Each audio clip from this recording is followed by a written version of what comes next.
So, ito guys, gitnang-gitna, swerte, no?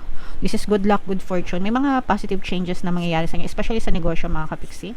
So, swerte yan sa negosyo, yung iba sa inyo kung kayo ay nagnenegosyo, kung kayo ay may negosyo, or kung kayo ay nagbabalak magnegosyo, mga kapiksi. Magandang pagbabago yung dadalhin nito sa inyo and magiging swerte kayo sa mga business nyo, guys. Ganun din sa mga opportunities, may mga swerteng opportunities na dadating sa inyo. Ito yung sinasabi natin kanina na you have to reconsider your options, no? Yan yung mga options nyo sa buhay, guys, and i-reconsider nyo yung bawat isa sa kanila kasi baka isa dyan sa mga options na yan ay maaari magdala ng swerte sa inyo, especially sa negosyo, mga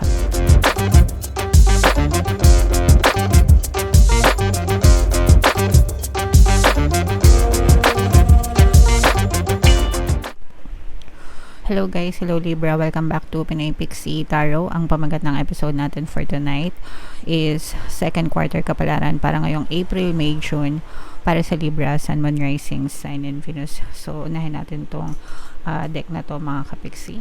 Tingnan natin yung mga mensahe sa inyo ng inyong mga gabay. So, yung first message natin, guys, we have perfect timing, mga kapixie. Meron din tayong helpful people, guys. And another message is reconsider. So, napakaganda ng mga messages para sa inyo.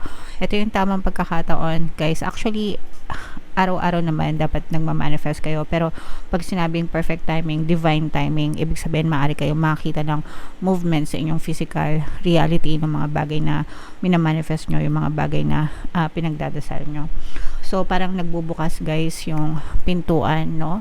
Ni universe para sa inyo, and you will see definitely movement kasi ito na yung divine timing kumbaga na tinatawag, and si universe na yung mismong gumagawa ng paraan para mag-manifest yung mga desires mo. Ang kailangan mo lang gawin, guys, is maging consistent sa iyong mga desires, no? Focus your energy, your attention sa desires mo until ma-push out siya sa inyong physical reality. And itong mga helpful people na to, guys, kaloob din sa'yo ito ni universe. May mga taong tutulong sa'yo. Si universe din yung nagmo-move nito, mga kapiksi, kasi when we're manifesting, guys, palagi minomove ni universe yung mga tao, bagay, sitwasyon sa paligid natin. This includes yung mga people na makakatulong sa inyo. So, i-mind nyo na to, guys, sa comment section, itong perfect timing na to, itong mga helpful people na to, guys. I-mind nyo na sa comment section. And you are also being advised na i-reconsider nyo yung mga options nyo sa buhay, pag-aralan nyo mabuti. Baka merong mga past opportunities na pwede ulit ngayong second quarter, mga kapiksi. Alam nyo yun, para makatulong sa inyo. So, isa-isahin nyo, guys, yung mga options nyo, and tingnan nyo kung ano din yung mga pwede nyong gawin, and kung ano din yung mga pwede nyong skip sa buhay nyo. Tingnan nyo kung ano din yung align pa sa mga goals nyo, and kung ano din yung mga hindi na align sa mga goals nyo. Kasi yung mga goals natin, guys, nagbabago yan, okay? Depende sa preference mo, mga kapiksi, kasi di ba wala namang permanente sa mundo. Excuse me, guys. Sorry. Nagbabago yan. Even ourselves, even yung desires natin nagbabago. So, i-check nyo yung mga options nyo sa buhay, kung align pa siya sa mga goals nyo, and try nyo i-reconsider, mga kapiksi. Okay? Alright. So, comment down below, Libra, if feeling nyo nakaresonate kayo dyan. Tingnan natin yung mga ganap sa inyo, guys, ngayong second quarter. Shuffle ko to, mga kapiksi. Habang sinashuffle ko to, panoorin nyo muna yung video natin regarding sa ating paano mag-manifest ng abundance video course. Kapiksi, sawa ka na ba sa mga struggles at hirap sa buhay mo?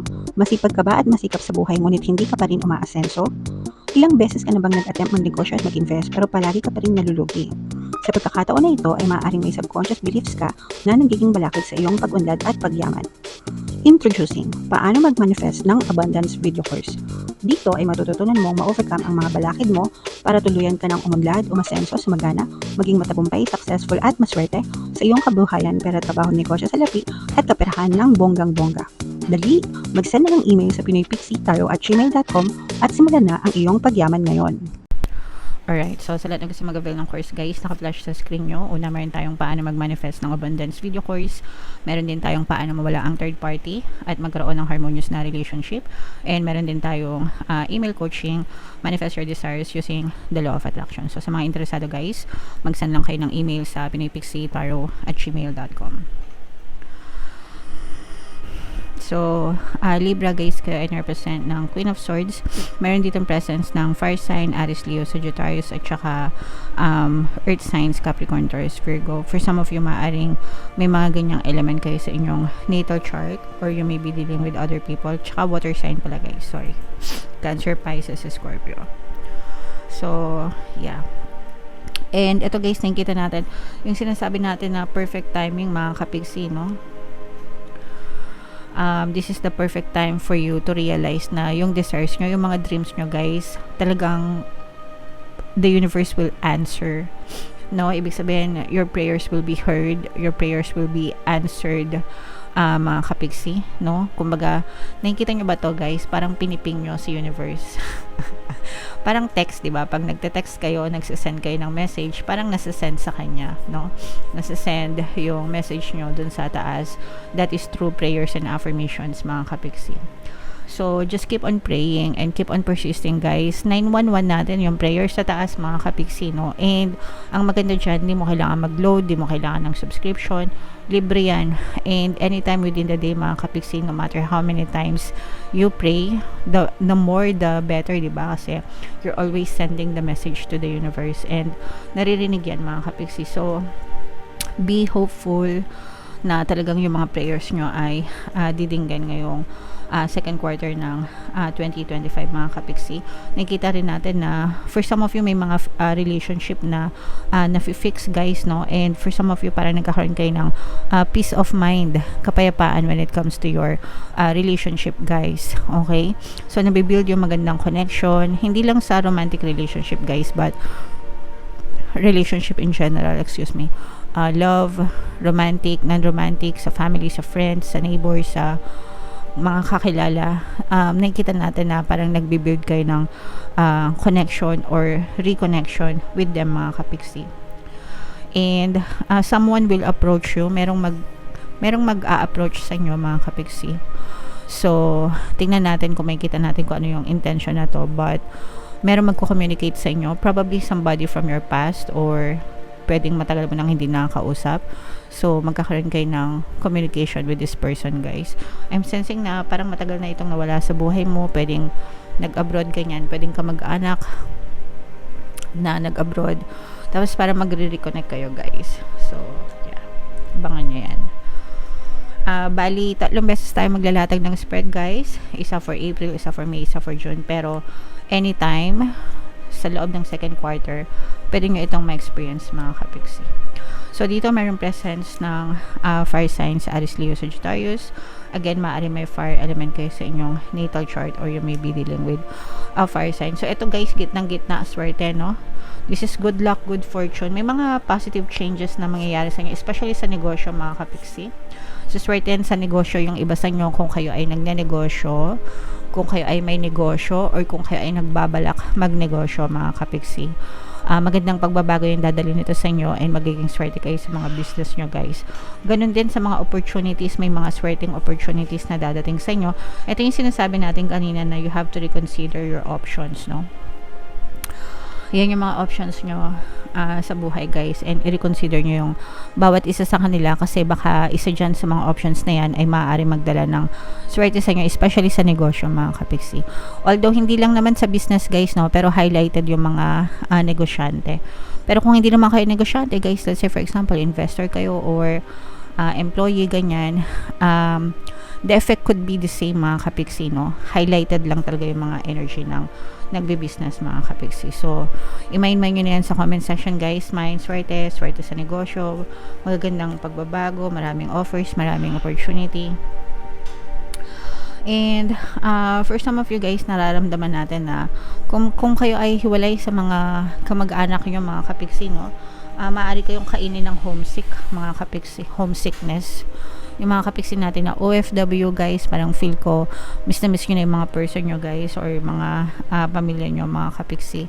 Ang maganda lang kasi, ang maganda sa panahon ngayon mga kapiksi, no, yung internet talaga, pwede na kayong kumonek real time, di ba, sa mga mahal nyo sa buhay. So, pwede kayong mag video call, pwede kayong mag chat, text, di ba? Hindi kagaya nung panahon namin dati, sulat. Literal na sulat, tapos ilang linggo bago dumating. Kapag ka urgent, telegrama, no? Naabutan ko pa yung panahon ng telegrama, mga kapiksi.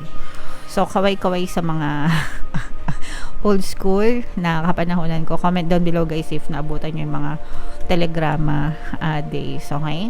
So, ito guys, i-mind-mind nyo na itong mga positive na to, itong mga swerte na to, magagandang changes, pagbabago, maraming opportunities, yan.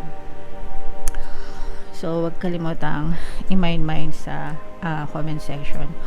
So, ito guys, maaari kayo maka-experience ng mga problema, pero malalampasan nyo ito guys, kasi magaling kayo, no? May mga challenges, may mga problema, mga kapiksi, and maaari kayo ma-disappoint sa mga problema na to. Normal naman guys yung magkaroon ng problema, pero like I said, malalampasan nyo ito ng bonggang-bongga. So, lilipas lang itong problema na ito, mga kapiksi. Huwag kayo masyadong magpakaseryoso sa pera, magpakaseryoso sa problema, kasi dadating din itong solusyon. Pero ito guys, nakikita natin na parang magtuturo ito ng leksyon sa inyo. Malaking lesson yung matututunan nyo dito sa problema na to, and parang ano to guys, pwede rin itong isa sa mga parang trust issue, no, yung maging problema nyo. So, pwedeng masira yung tiwala nyo sa isang tao, kahit sino guys, pwedeng partner or specific person, pwedeng mga kamag-anak or kahit sinong kakilala. So, maaaring ganoon yung problema na maranasan nyo. But, like I said, no, malalampasan nyo itong mga problema na ito ng matagumpay. And for some of you guys, may mga mahihit kayo na goals, no? Kung meron kayo mga sinet na goals or mga target goals, kung ano man yung target nyo, pwedeng sa trabaho, sa negosyo, or mga personal goals nyo. Let's say, for example, nagpapababa kayo ng timbang, or, I don't know, nagpapahaba kayo ng buhok, ganyan. Nararamdaman natin na may hit nyo yung mga goals nyo, mga kapiksi. So, i-push nyo lang yan guys, mararamdaman nyo rin yung tagumpay dyan. Okay? So, ito guys, i-mind nyo na tong tagumpay, success, victory, may hit yung mga goals, mga kapiksi. And comment down below if naka-resonate kayo sa mga messages guys. And yeah, so for more tarot readings para sa Libra, ito yung playlist nyo. Ito naman yung ating success stories ng paano mag-manifest ng abundance video cards. Click here to subscribe guys. Ito yung ating mga pampaswerte subliminals. Thank you for liking, sharing, and subscribing. See you again next time. I love you all mga kapiksi. Have a nice day. Bye-bye.